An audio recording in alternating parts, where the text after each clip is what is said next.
Hey guys, GZillaman8981 back again after about 10 years. Moved in between a few houses, always had my collection packed up, but now I have my own place, so everything is back and out again. So I'm going to start these YouTube videos up again. I'm going to go ahead first in this series and break down what I've been up to over these past 10 years. I'm going to go company by company and possibly size by size when I get over to the Bandai stuff, because there's quite a bit. But today we're starting off with X+.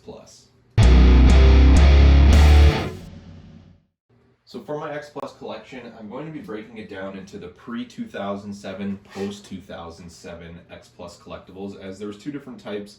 They started off early in the early 2000s with these resin type statues, and I have a few of those. So I'm going to start off with those ones, and as always, I'm going in chronological order.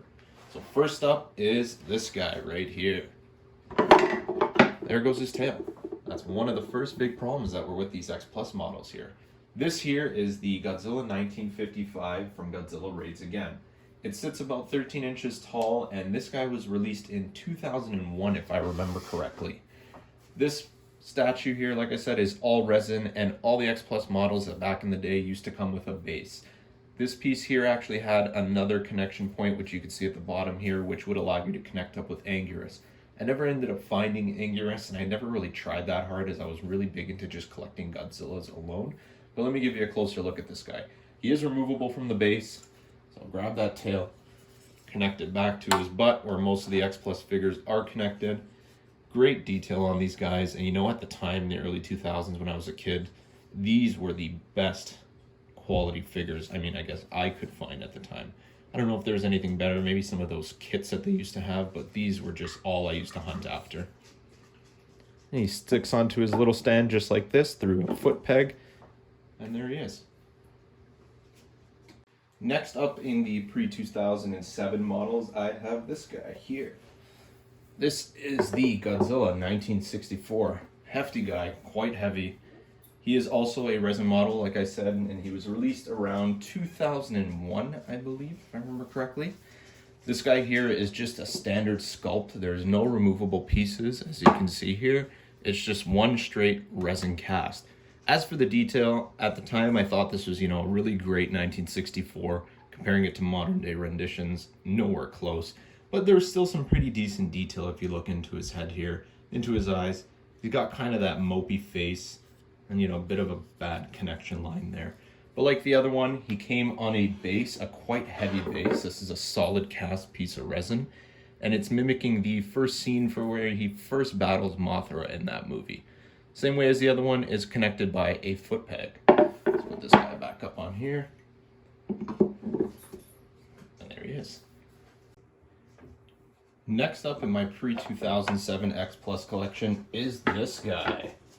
This is the Godzilla 1989, or Godzilla from Godzilla vs. Biollante.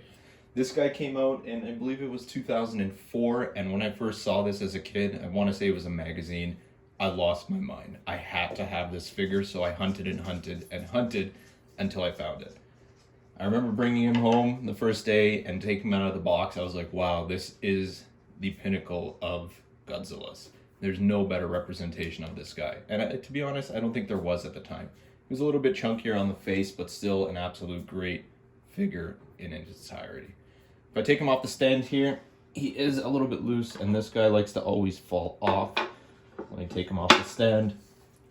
As you can see, the detail on his face is quite well. He's a little bit of a wider face, but at the time, this just blew my mind when I was a kid.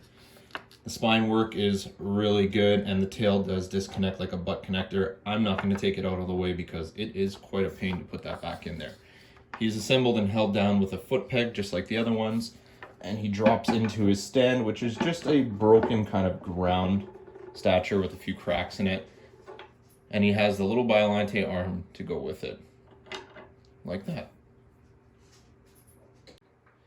Next up in my pre-2007 X Pluses is probably one of the coolest ones I think they ever did, and that is this guy right here. Godzilla 1995, like Burning Godzilla from Godzilla vs. Destroyah. This one was also released in 2004, and I actually managed to find this guy before I found the Biollante Godzilla that I just pulled up on screen. This guy was special, and he was always a headpiece in my collection when I was younger for one simple reason. If I go like this, and turn on a light, he actually shines through in the resin. If I have my light placed on his back there, you can see the belly parts actually light up. It's because it's a clear resin, and all they had done is they had just painted over the cast instead of dipping it in the actual color that it comes in. The detail on this guy, also very, very, very good. If I pull him up here, the face representation is very good. He's got awesome, awesome colored eyes, very menacing. The spine work is really well. And this guy actually had, I believe, the best connector of all, as it was a prong connector like that. It kept the tail in place, and it was really easy to assemble. And really, I don't think it ever fell out on me once like the other figures did. All around great figure, and still one of the favorite figures in my X Plus collection. There are a few more X Plus figures from this series line that I do have. There's some of these smaller figures. I'll go ahead and I'll throw up a picture now on screen. If you're looking at these ones, starting from left to right, I have the Super Mecha Godzilla diorama. I have the Godzilla 1955 diorama, the King Ghidorah from 1968, the diorama. I have the Godzilla 1984 and also the Godzilla 1964 from Godzilla vs. Mothra. These guys here, I keep them packed away. If you look at it, I don't know if you'll be able to see it on screen, there's a bit of damage from them falling when I was a kid and displaying them. So I've always kept them packed away. I don't want to cause any more damage on those guys because they're actually quite fragile. But that will round out the pre-2007 X Plus figures that I do have. Now I'm going to switch over to the post-2007, still always in chronological order.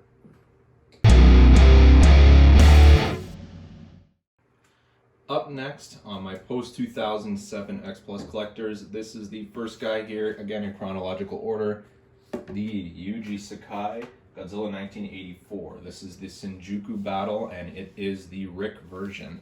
So I do have this piece here as well. I was never really a big fan of the R.I.C figures because the lights always seem to tend to break on me. I did have a few in the past that I ended up trading off for the standards, but this guy's actually lasted the whole time. Now, this rendition of the 1984 is by far the nicest one. All the detail on this guy is just spot on. There really isn't a single piece that Yuji Sakai missed on this. He's got like this nice tint to the back of his fins here. It's a blue tint so that when you plug it in like this and light him up, he just looks awesome. Let me turn this guy over, and we have some light on this guy. For sure my favorite 1984, this guy will not be going anywhere in my collection. Up next is the Yuji Sakai 1989. This is the Osaka landing version. For sure the best representation of the 89 suit in my opinion. Everything about this guy, like Yuji Sakai always does, is spot on. The face looks immaculate, a lot skinnier than the old X Plus rendition. Looks a lot more suit accurate. The spine work on this guy, awesome. The tail, how long it is, it really captures the stance and the motion of him walking through in that scene. Always loved it, and this guy will never leave my collection. Up next is, I would say, my favorite figure in my collection right now. It is my favorite suit, best sculpt of it, and I just have almost no words to explain this guy. It is the 1991 Yuji Sakai Fierce Battle of Abashiri. I cannot get over how good this sculpt looks. I don't know if I'm still in the honeymoon phase, as most of you guys know, this only came out a few weeks ago. But the second I saw those promo pics, I hopped on every site I could think of. I think I was on Flossie's, I was on Rick, I was on Sideshow Collectibles, Awesome Collector, anywhere I could to throw my name in just to see if I can get this guy reordered. Thankfully, Sideshow pulled through and I managed to grab him because he is, hands down, my favorite figure that I've ever owned. Detail on this guy is incredible. The face, the posture, it brings you right back into that scene in the movie where he is fighting King Ghidorah for the first time. I can't get over it, and I don't know if I will. Next up is this derpy boy. This is the 1992, this is the PX exclusive. It is the first rendition, it's not the reissue. I managed to hop on this for a bit of a deal, and I figured, you know what, let's fill some shelf space, let's get another X Plus on there. Will I keep him? I'm still unsure at this point. Every time I try to get rid of him, there's something about him that just makes me want to keep him. Just something so weird about this guy. He's got that big, weird looking head, kind of odd face structure from the side. From the front on, he looks pretty good. The detail is there. And man, is he one chunky boy. But still not as chunky as the next guy. Alright, you're out. Time for the real chunky boy. This is the 1993 standard. I don't remember if this was the PX or whatever the meaning was for this guy here, because I didn't do too much research before he came out. I saw the promo pics, and I was really on the fence if I was going to end up getting this guy, but I am really glad that I did. Once he came out, I saw better pictures of him, and I just loved it. He's, like I said, a bit more on the chunky side. He is pretty much the thickest X Plus that you can buy in the Godzilla scale, but the detail on him is great. The face, especially if you're looking straight on, is really, really nice. They did an amazing job on the eyes, amazing job on the facial features, tongue, individually sculpted teeth like you always get.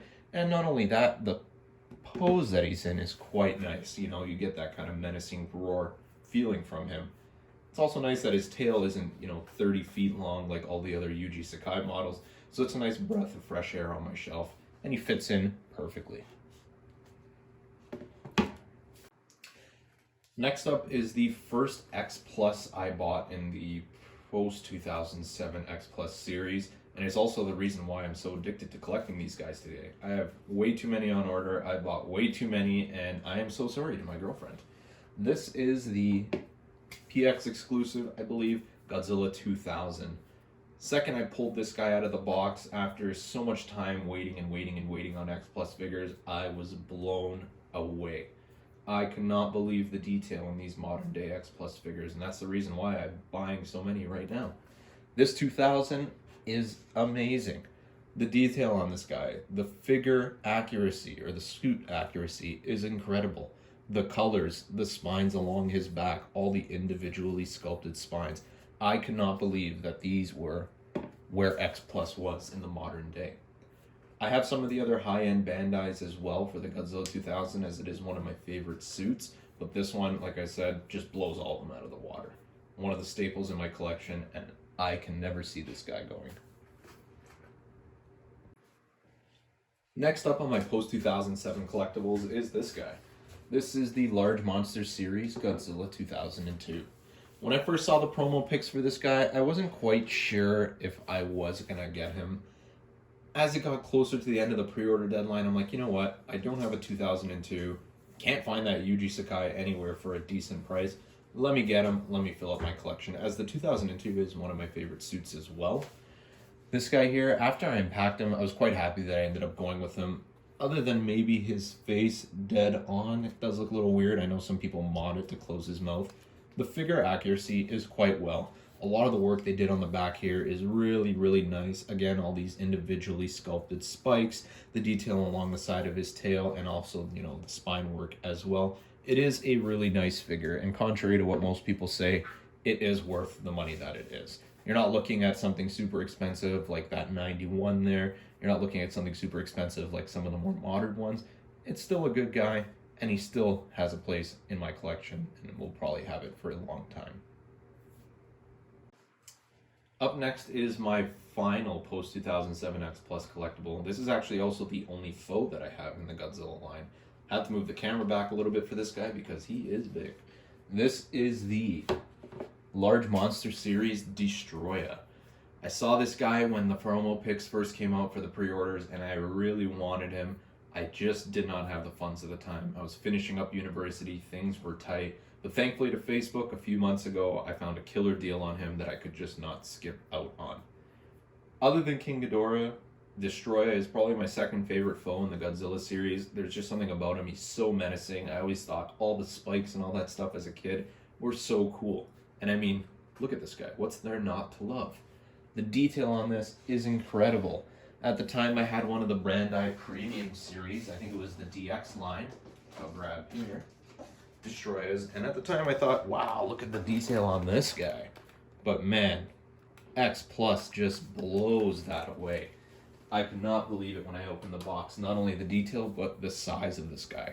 He's a real big shelf hog. Now, I'm going to start focusing a bit more on the faux side of things for Godzilla. I do have some more on the way, which I'll discuss after. But I think next I'm going to start looking to complete the Heisei collection. So after him, there should be a few more Heiseis on my shelf. Okay, so that Destroyah does round out the end of the X Plus portion of my collection series. I'm going to go ahead and get onto the Bandai one next. That one will be coming in about a week, and it will probably be split into a few videos as it is the major chunk of my collection. As for the future of X Plus in my collection, I do have the 50th anniversary Godzilla vs. Gigan box set on order, as well as the Godzilla 2021. Once those guys come in, I'm going to go ahead, hop on YouTube, do an unboxing and unbiased review of them. Hopefully help you guys decide if you want to get them yourselves as well. If you have any questions regarding any of the figures that we talked about today in this video, drop a comment down below and I'll give them a good unbiased review. So hopefully you can decide for yourself if you guys want to get them too. Like always, thank you guys so much for watching. After 10 long years, I'm finally back and hopefully back for good. Don't forget to like and subscribe. Thanks guys, it's been a bite.